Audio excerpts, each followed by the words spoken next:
रामचरितमानस श्रद्धेय है, ध्येय है और ज्ञेय, ऐसा ये ग्रंथ है। ये सरल, और इस ग्रंथ को घर घर में रखने में कोई आपत्ति नहीं है। बड़े से बड़ा धर्माचारी कोई विरोध नहीं कर सकता है कि तुम्हारे घर में क्यों है रामायण, तुम्हें रामायण रखने का अधिकार नहीं। और ग्रंथ रखने में टिप्पणी कोई कर सकता है, लेकिन रामचरितमानस को घर घर में रखने पर कोई टिप्पणी नहीं होती है प्यारे। घर घर में ये रामचरितमानस रखा जा सकता है और सभी को अधिकार है, पढ़ने का भी सबको अधिकार है। बोलो है कि नहीं? सबके ग्रह ग्रह होए पुराना, राम कथा रुचिरा करना, ये सबको अधिकार है रामायण पढ़ने का। ऐसा सरल ग्रंथ तुलसीदास जी ने दिया है कि ये ग्रंथ जो है ना तो क्षेत्रवाद से बंधा है, ना जातिवाद से बंधा है, ना वर्गवाद से बंधा है। ये ग्रंथ तो आशीर्वाद से बंधा हुआ है। जिसके घर में पहुंचेगा उसे आशीर्वाद मिलेगा। बोलो मिलेगा कि नहीं? ऐसा ये ग्रंथ है। इसलिए घर घर में रामायण हो, लेकिन पढ़ना चाहिए। चाहे 5 मिनट के लिए पढ़ो, लेकिन पढ़ो। और अब तो इतनी अच्छी सुविधा हो गई कि मोबाइल तुम्हारे साथ में है, मोबाइल ही में रामायण है। बोलो है कि नहीं? अरे तुम मोबाइल रामायण कहीं बाहर गए हो, रामायण साथ में नहीं है, तो मोबाइल ही में रामायण है, पढ़ते रहो, क्या दिक्कत की बात है? बोलो सुविधा है कि नहीं है? सुविधा है। इसलिए इसका सदुपयोग करो। मोबाइल का सदुपयोग होगा प्यारे कब? जब तुम मोबाइल से रामायण पढ़ो और उससे चिंतन लो, समाधान लो, तभी तुम्हारा मोबाइल रखना भी सार्थक होगा। आज भगवान राम ने कहा नहीं नहीं, भरत नहीं आएगा तो ये अभिषेक कैसे व्यर्थ। भरत क्या सोचेगा, कश्मीर के लोग क्या सोचेंगे कि ये राम ऐसा आया इस वंश में, किसने आते ही भाइयों को दूर कर दिया। क्यों भाई? ऐसी जनप्रियता भी किसी काम की नहीं होती है प्यारे, कि जिस जनप्रियता को पाकर के बाकी पूरा समाज जो है गौड़ हो जाए, पूरा समाज निष्क्रिय हो जाए। नहीं नहीं, आपकी जनप्रियता ऐसी होना चाहिए कि पूरा समाज सक्रिय हो जाए। बोलो ऐसी जनप्रियता होनी चाहिए कि पूरा समाज सक्रिय हो जाए। ऐसी जनप्रियता नहीं चाहिए कि पूरा समाज निष्क्रिय हो जाए। ना ना, सक्रिय। राम की विशेषता यही है कि राम जहां पहुंचते हैं तो लोग यही सोचते हैं कि अब राम आ गए, अब हम निश्चिंत हो गए। क्यों? राम आ गए तो हम निश्चिंत हो गए। जैसे कोई धनवान आपके पिरोना में आ जाए और जितने धनवान हो वो धनहीन मानने लगे अपने को। क्या है, बकरिया ले आए? क्या ले आए? कौन? अच्छा अच्छा अच्छा, कोई बात नहीं है। चलो चलो चलो, कोई बात नहीं, कोई बात नहीं। हम समझे मारीच आ गया क्या मृग बन के? हम पहले यही समझे कि मृग बन के मारीच आ गया क्या, लेकिन कोई बात नहीं। चलो ये भी जीव जंतु हैं, लेकिन अब ऐसा मत करना, नहीं बकरिया के बाद सुमरिया भेज दो, गड़बड़ हो जाएगा फिर। क्यों भाई? हाँ, इसलिए ध्यान रखना। थोड़ा सा वहाँ वॉलंटियर कुछ लगे रहे, थोड़ा सा। वैसे तो कोई बात नहीं, गनीमत यही रही कि बकरिया आई है, नहीं भगवान की कृपा है। चलो जीव जंतु हैं, कोई बात नहीं, सब कथा से प्रभावित है। हम तो यही मान रहे हैं, सब कथा से प्रभावित है। आओ सुनो ध्यान से। चर्चा चल रही थी कि कोई धनवान आपके गांव में आ जाए और उसको देख करके जितने धनवान हो धनहीन महसूस करने लगे, तो याद रखना वो धनवान धनवान नहीं है। कोई बलवान आ जाए यहाँ और उसके बल को देख करके जितने पहलवान बलवान हो सब बलहीन अपने को मानने लगे। कोई विद्वान ऐसा आ जाए आपके नगर में, गांव में, कि जितने विद्वान हो सब अपने को मूर्ख महसूस करने लगे, बुद्धिहीन। नहीं नहीं नहीं, बुद्ध बलवान कौन है, विद्वान कौन है, धनवान कौन है? याद रखना, विद्वान वही है कि जिसे देख करके बुद्धिहीन भी अपने को बुद्धिमान महसूस करने लगे, वो बुद्धिमान है। धनवान वो है कि जिसके धन को देख करके धनहीन अपने को धनवान मानने लग जाए, वही असली धनवान है, वही असली धनवान है। बलवान वही है कि जिसके बल को देख करके बलहीन भी अपने को बलवान महसूस करने लगे, वही असली बलवान है। इसलिए हमारी सोच सकारात्मक होनी चाहिए। हम भय पैदा ना करें समाज में, हम प्यार पैदा करें, प्रेम पैदा करें, सौहार्द पैदा करें, लेकिन भय पैदा ना करें। भगवान राम जहां भी जाते हैं वहां भय दूर हो जाता है। बोलो, हो जाता है कि नहीं हो जाता है? भय दूर हो जाता है कि नहीं? भगवान जाते हैं यहाँ, और रावण जहां जाता है वहां भय प्रकट हो जाता है, और राम जी जहां जाते हैं वहां भय दूर हो जाता है। यही तो राम रावण का अंतर है। भगवान राम ने कहा कि भाई अगर दूर हो जाए राम के कारण, तो ये राम राज्य कैसा है? अयोध्या कांड ये प्रेरणा देता है कि भगवान राम ने कहा कि अब मैं एक आसन और स्वीकार करूंगा, जिसका नाम होगा कुशासन। कौन सा? कुशासन। कुशासन का अर्थ ये नहीं है कि कुश की आसन पर बैठ जाओ। किसी भी नौजवान से ये कहा जाए शादी के बाद कि तुम कुशासन पर बैठो, राम जी शादी के बाद कुशासन पर बैठे थे, तो वो कहेगा राम जी बैठे होंगे, हमें राम नहीं बनना है, हम कुशासन पर काहे को बैठे? कुशासन का अर्थ केवल यही नहीं कुश की आसन। कुशासन का अर्थ है कुप्रवृत्तियों पर अधिकार पाना। कुप्रवृत्ति, अच्छा, नौजवानी में सबसे ज्यादा हावी होती हैं कुप्रवृत्तियां, होती हैं कि नहीं होती? सबसे ज्यादा हावी और प्रभावित कर देती हैं नौजवान को कुप्रवृत्तियां, और कुप्रवृत्तियों के कारण ही जनहानि और धनहानि दोनों होती हैं, और सम्मान की भी हानि होती है। किसके कारण? कुप्रवृत्ति के कारण। और नौजवानी में अगर कुप्रवृत्तियों पर नियंत्रण हो जाए, तो बोलो व्यक्ति इंसान से महान हो जाए कि नहीं हो जाए? क्या हो जाए? महान हो जाए। तो कुप्रवृत्तियों पर अधिकार पाना। अच्छा, कुप्रवृत्तियों पर अधिकार कैसे पाया जा सकता है? अब जरा संकेत दे रहा हूं, सुनना। भगवान राम ने कुशासन को स्वीकार किया चित्रकूट में। चित्रकूट में, तो चित्रकूट में कुशासन पर बैठे 11.5 साल भगवान क्या किए? अब तुम लोगों को यही चेतावनी मिल रही है, याद रखना। कुशासन पर राम जी बैठे हैं, तो कर क्या रहे हैं कुशासन पर बैठे बैठे? आप कहोगे महाराज भजन कर रहे हैं, अरे भजन कर रहे हैं वो एक अलग बात हो गई, लेकिन और मूल बात तो देखो कि क्या कर रहे हैं। बोले तहां बैठ मुनिगण सहित, तहां बैठ मुनिगण सहित, नित सिय राम सुजान, और सुनहि कथा इतिहास सब, आगम निगम पुराण। सुनहि कथा इतिहास सब, आगम निगम पुराण। बोलो, बात समझ में आई कि नहीं आई? इसका मतलब है ऋषि मुनि महात्माओं के बीच में बैठकर भगवान राम नौजवानी में सुनहि कथा, कथा सुन रहे हैं। बोलो, कथा सुनेंगे तो कुप्रवृत्ति दूर होगी कि नहीं होगी? बोलो, अर्थ आ गया निकल के कि नहीं?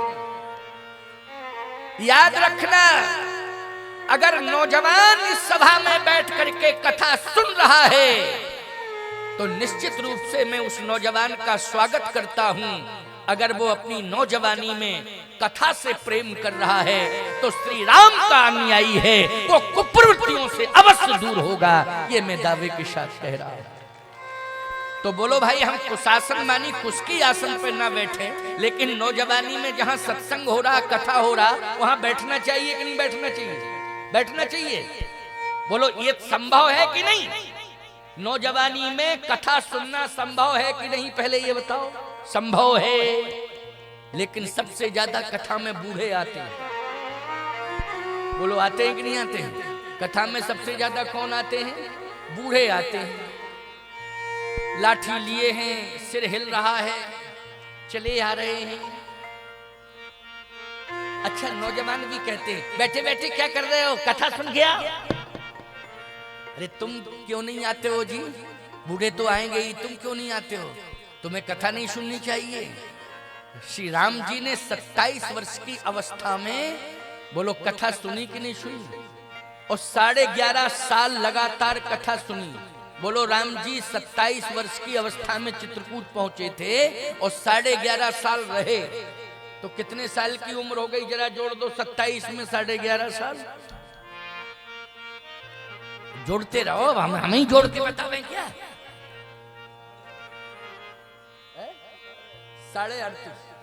38.5 साल के हो गए कि नहीं हो गए। बोलो जवानी है, पूरी जवानी है कि नहीं, 27 से 38.5 साल की भरपूर जवानी है कि नहीं। तो भगवान राम ने बोलो जवानी कहां बिताई, कथा में बिताई जवानी।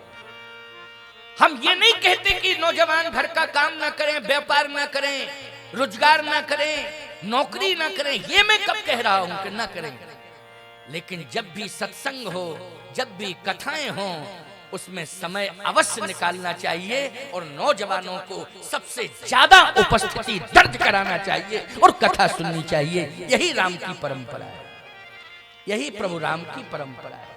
इस कथा ने ही राम को महान बनाया है। बोलो बनाया है कि नहीं। मैं आपसे सत्य कह रहा हूं, राम जी अयोध्या के राजा बन जाते तो अयोध्या नाथ बनते केवल। बोलो क्या बनते राम जी, यदि अयोध्या के राजा बन जाते तो अयोध्या नाथ बनते, लेकिन सिंहासन का त्याग किया राम जी ने।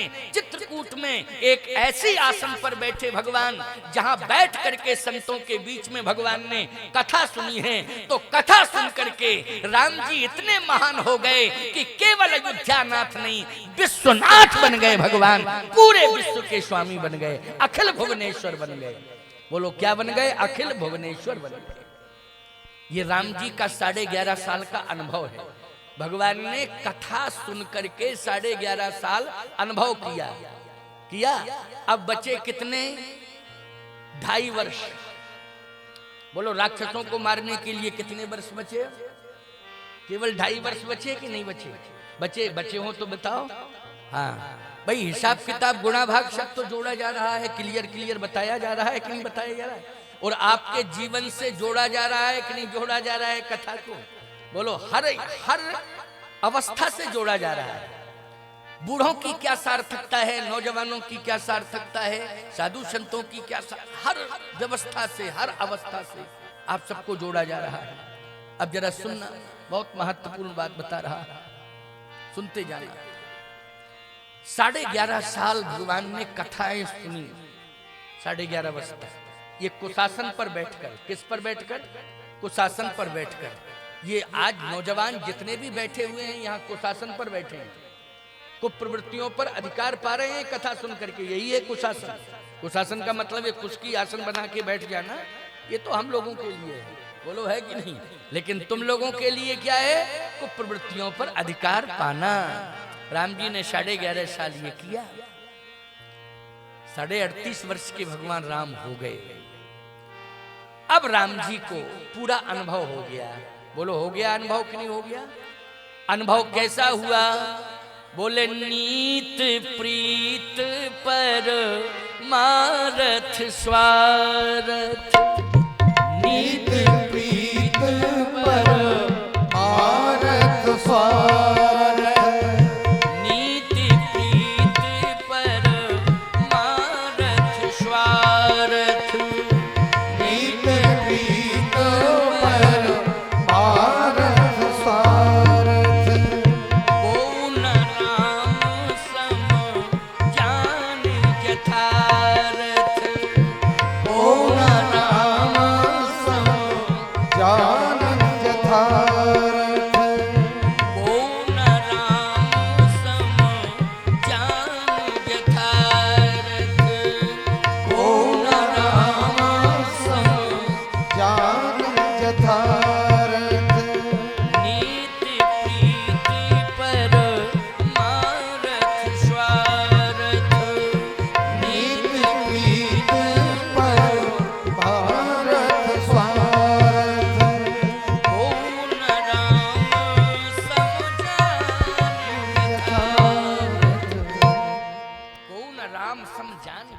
यथार्थ, नीत प्रीति परमार्थ स्वार्थ। अगर चारों ये समझ जाए नौजवान, नीति प्रीति परमार्थ और स्वार्थ, बोलो सफल रहेगा जीवन में कि नहीं रहेगा?